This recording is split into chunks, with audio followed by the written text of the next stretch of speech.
Halo, assalamualaikum warahmatullahi wabarakatuh dan selamat pagi buat kalian semua yang sedang menonton YouTubeku.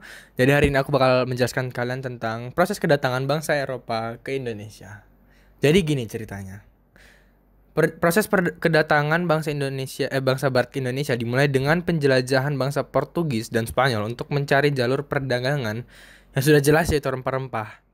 Lain setelah jalur utama tertutup karena waktu itu ada konflik Eropa setelah jatuhnya kota Konstantinopel ke tangan Turki Utsmani pada tahun 1453. Portugal adalah bangsa Eropa pertama yang sampai ke Indonesia. Alfonso de Albuquerque menaklukkan Malaka, pusat perdagangan rempah-rempah pada saat itu. Pada tahun 1511 dan kemudian pada tahun 1512 menemukan lokasi Maluku dalam ekspedisi yang dipimpin Antonio Z. Abreu.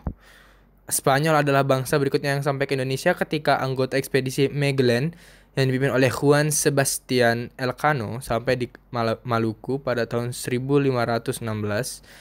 Ekspedisi Ferdinand Magellan berangkat pada tahun 1519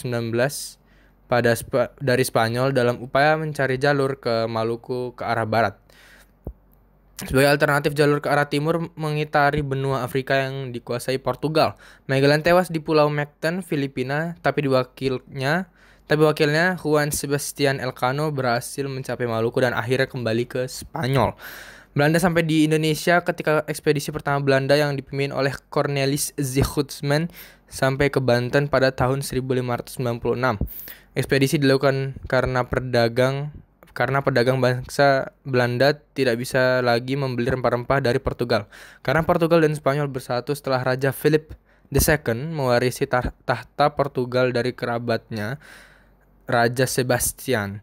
Belanda saat itu adalah negara bawahan Spanyol dan sedang berperang melawan Spanyol untuk memerdekakan diri.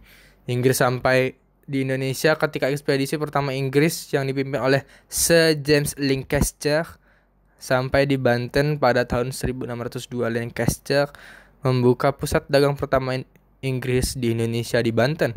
Inggris juga berupaya mencari sendiri jalur perdagangan rempah-rempah karena saat itu sedang berperang dengan bangsa Spanyol. Terima kasih, itu saja dari saya. Wassalamualaikum warahmatullahi wabarakatuh.